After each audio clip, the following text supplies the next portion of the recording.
Notre secours est dans le nom du Seigneur qui a fait le ciel et la terre. Je vous avais parlé de cette roue du récit qui s'emballait, qui avait fini par dérailler. Maintenant, on arrive de la fin du livre des juges. Préparez-vous, elle va exploser en cours de route. Enfin, je sais même pas quoi dire. Juge 19.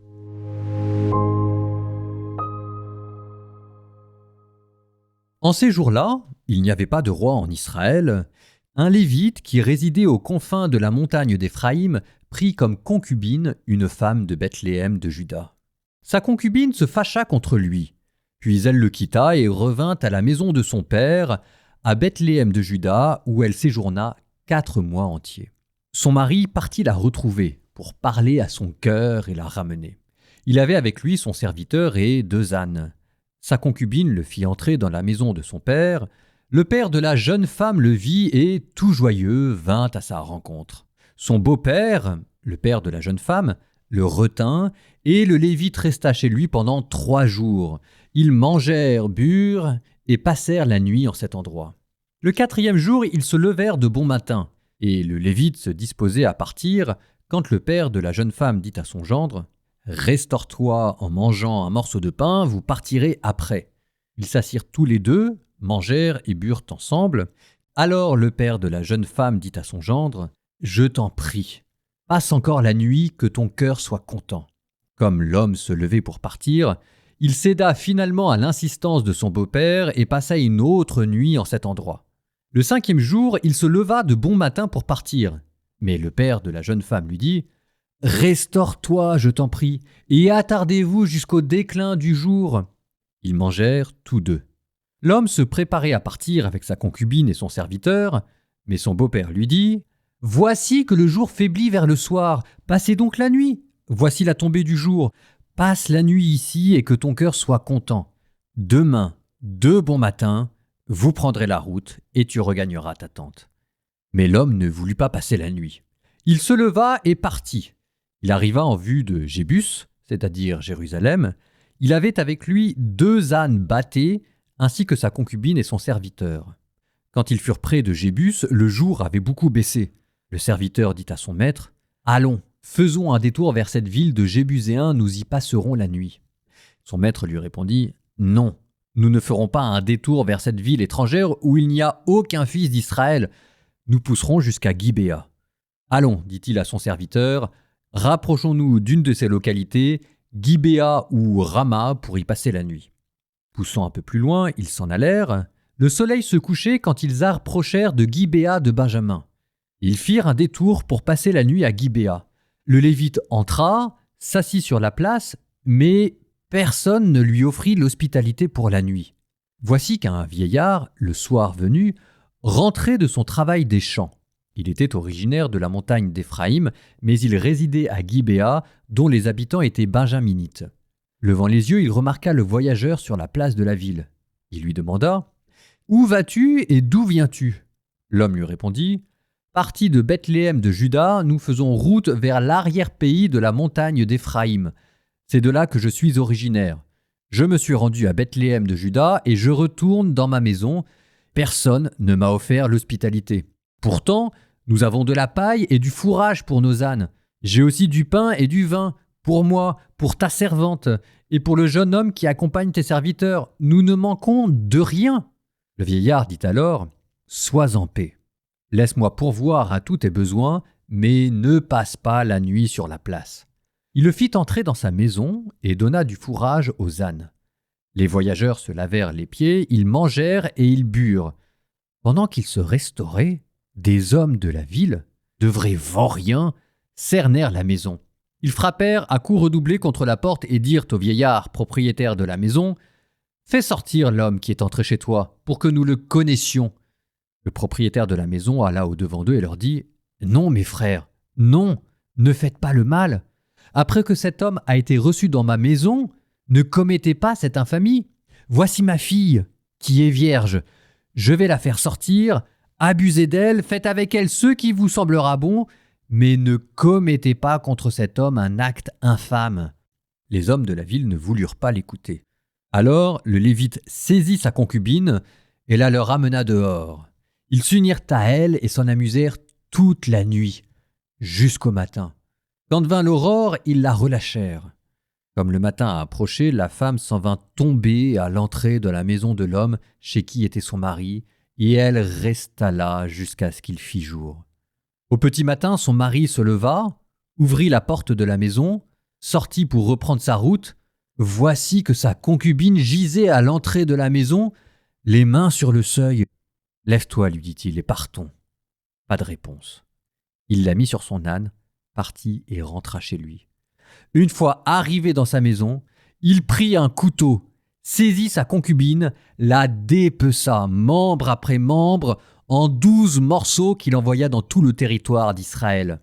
Quiconque voyait cela disait « Jamais ne s'est fait, jamais ne s'est vu un crime aussi affreux depuis le jour où les fils d'Israël sont montés du pays d'Égypte jusqu'à ce jour. » Le Lévite avait donné cet ordre à ses messagers « Vous parlerez ainsi à tous les hommes d'Israël.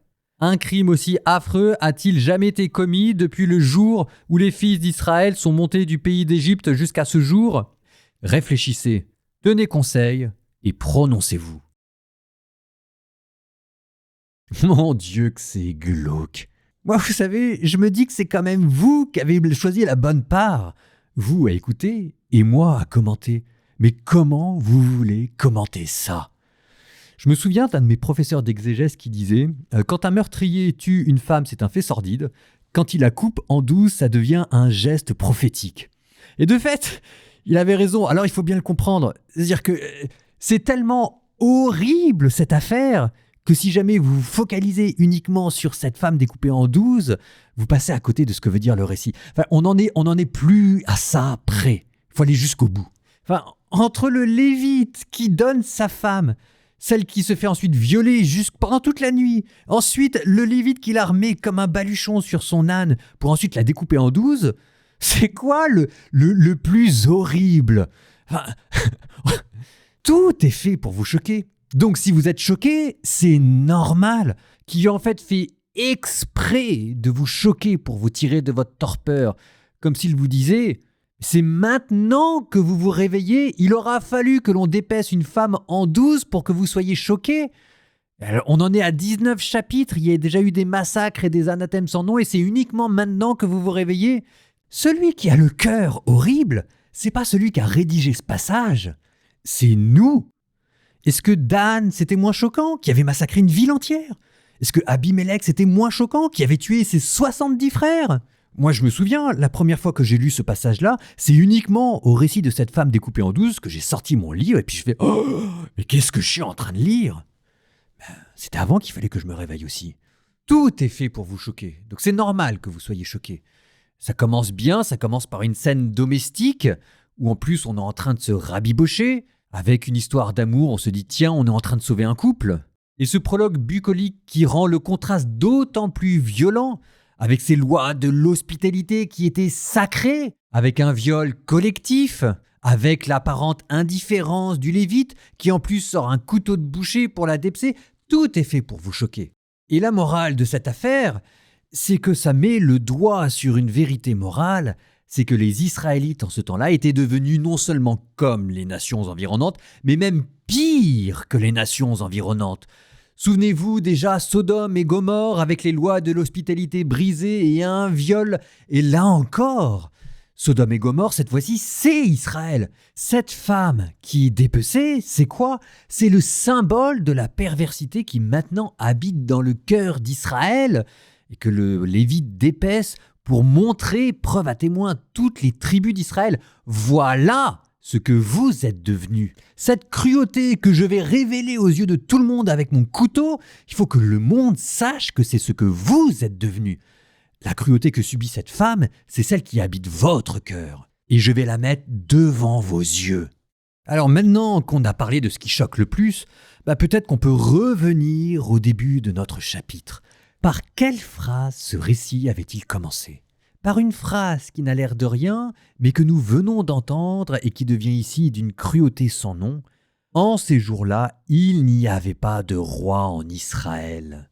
Il n'y avait pas de roi en Israël. Bonne ou mauvaise chose?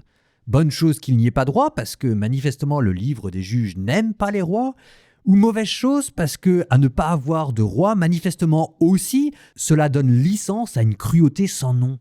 Et si vous sentez loin de ces notions anciennes de la royauté, remplacez ça par des notions plus modernes de démocratie et de république. Ce sont les mêmes questions. C'est la question de l'État. En ces temps-là, il n'y avait pas d'État. Et alors il y avait quoi? Et est-ce que c'était une bonne ou une mauvaise chose? Pour l'instant, la question est posée, qui trouvera sa résolution dans l'épisode à venir. Mais vous sentez comment est-ce que le livre des juges, qui avait commencé dans l'héroïsme, puis dans le tragicomique, pour aller du côté du burlesque avec Samson, termine maintenant dans le sordide. Je vous propose, avant de plonger dans le prochain épisode, de faire une pause poétique qui, espérons-le, sera suffisamment longue pour nous permettre de reprendre le souffle et de mettre un peu de baume dans le cœur. Nous allons lire non pas un, mais 2 psaumes. Psaume 56.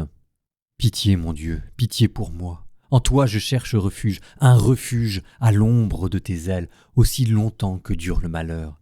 Je crie vers Dieu, le Très-Haut, vers Dieu qui fera tout pour moi, du ciel qu'il m'envoie le salut. Mon adversaire a blasphémé. Que Dieu envoie son amour et sa vérité. Je suis au milieu de lions et gisant parmi des bêtes féroces. Ils ont pour langue une arme tranchante, pour dents des lances et des flèches. Dieu, lève-toi sur les cieux, que ta gloire domine la terre. Ils ont tendu un filet sous mes pas, j'allais succomber. Ils ont creusé un trou devant moi, ils y sont tombés. Mon cœur est prêt, mon Dieu, mon cœur est prêt.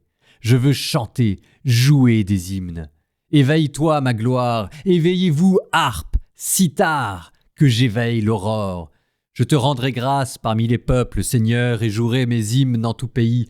Ton amour est plus grand que les cieux, ta vérité plus haute que les nues. Dieu, lève-toi sur les cieux, que ta gloire domine la terre. Psaume 57. Vraiment, vous bâillonnez la justice, vous qui jugez. Est-ce le droit que vous suivez, fils des hommes? Mais non, dans vos cœurs vous commettez le crime. Sur la terre, vos mains font régner la violence. Les méchants sont dévoyés dès le sein maternel, menteurs, égarés depuis leur naissance. Ils ont du venin, un venin de vipère. Ils se bouchent les oreilles comme des serpents qui refusent d'écouter la voix de l'enchanteur, du charmeur le plus habile au charme. Dieu brise leurs dents et leurs mâchoires. Seigneur, casse les crocs de ces lions. Qu'ils s'en aillent, comme les eaux qui se perdent. Que Dieu les transperce et qu'ils en périssent. Comme la limace qui glisse en fondant, ou l'avorton qui ne voit pas le soleil, plus vite qu'un feu de ronce ne lèche la marmite, que le feu de ta colère les emporte. Joie pour le juste de voir la vengeance, de laver ses pieds dans le sang de l'impie. Et l'homme dira, oui, le juste porte du fruit, oui, il existe un Dieu pour juger sur la terre.